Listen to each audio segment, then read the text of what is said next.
ಪಾಕಶಾಲೆಗೆ ನಿಮ್ಮೆಲ್ಲರಿಗೂ ಸ್ವಾಗತ.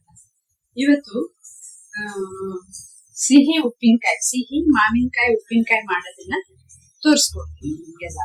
ಅದಕ್ಕೆ ಬೇಕಾಗುವಂತದ್ದು ಇದು ಅರ್ಧ ಕೆಜಿ ತೋತಾಪುರಿ ಮಾವಿನಕಾಯಿನ ಈ ತರ ಸಣ್ಣದಾಗಿ ಕಟ್ ಮಾಡಿ ಇಟ್ಕೋಬೇಕು. ಚಿಪ್ಪೆ ತೆಗೆದು, ಸಾಸಿವೆ ಒಗ್ಗರಣೆಗೆ, ಜೀರಿಗೆ, ಎಣ್ಣೆ, ಅರಿಶಿನ, ಕೆಂಪು ಮೆಣಸಿನಕಾಯಿ ಪುಡಿ, ಉಪ್ಪಿನಕಾಯಿ ಮಸಾಲ, ಉಪ್ಪು, ಇಷ್ಟು ಸಾಮಗ್ರಿಗಳು ಈ ಉಪ್ಪಿನಕಾಯಿಗೆ ಬೇಕಾಗುತ್ತೆ.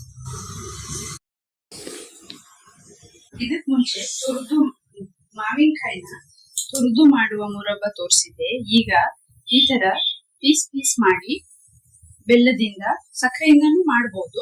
ನಾನು ಬೆಲ್ಲದಿಂದ ಮಾಡುವ ಮುರಬ್ಬ ತೋರಿಸ್ತೀನಿ.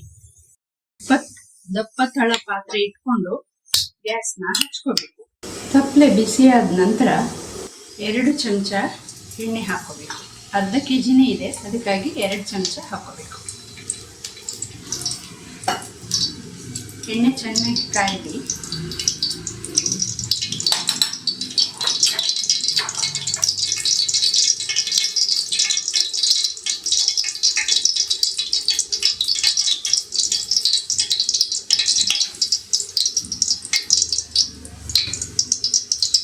ಕಾದ ಎಣ್ಣೆಗೆ ಸಾಸಿವೆ 1 ಟೀ ಸ್ಪೂನ್, ಜೀರಿಗೆ 1 ಟೀ ಸ್ಪೂನ್, ಅಡಿಕೆ 3-4 ಲವಂಗ ಹಾಕಿ ನಂತರ ಈ ಮಾವಿನಕಾಯಿ ಕುಯ್ದಿಟ್ಟಿರ್ತೀವಲ್ಲ ಅದನ್ನ ಹಾಕೊಳ್ಳಿ.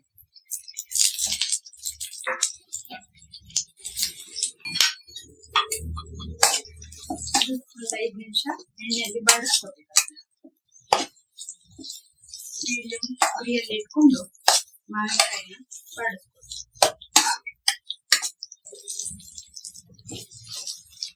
ಇದಕ್ಕೆ ಉಪ್ಪು ಸ್ವಲ್ಪ ಹಾಕಿ,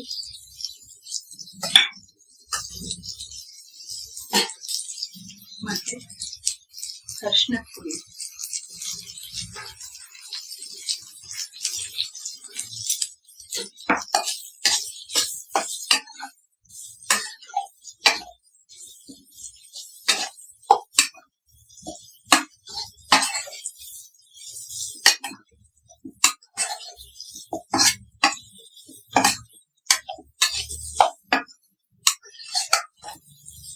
ಒಂದು 5 ನಿಮಿಷ ಇದನ್ನ ಬಾಡಿಸ್ಕೋಬೇಕು.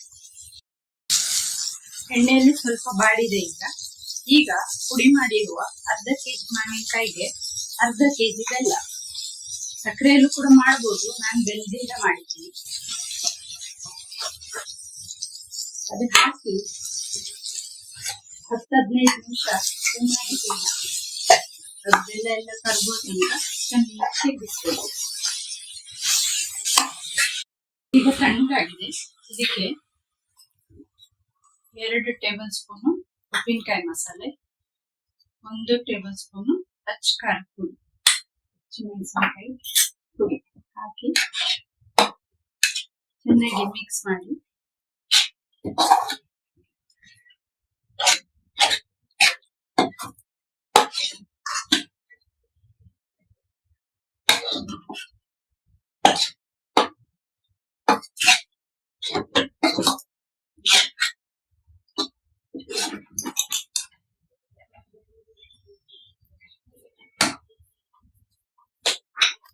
ಗಾಜಿನ ಬಣ್ಣಿಯಲ್ಲಿ ತುಂಬಿಟ್ಕೋಬಹುದು.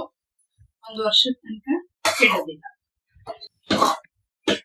ಟೇಸ್ಟ್ ಮಾಡಿ, ಇಷ್ಟ ಆದಲ್ಲಿ ಕಮೆಂಟ್ ಮಾಡಿ, ಲೈಕ್ ಮಾಡಿ, ಸಬ್ಸ್ಕ್ರೈಬ್ ಮಾಡೋದು ಮರಿಬೇಡಿ. ನೋಡಿ, ಈ ತರ ಏರ್ಟೈಟ್ ಬಾಟ್ಲಲ್ಲಿ ತುಂಬಿಟ್ಕೊಳ್ಳಿ.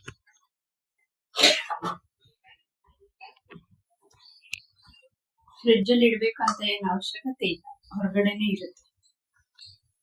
ವರ್ಷದ ತನಕ ಕೆಡಲ್ಲ.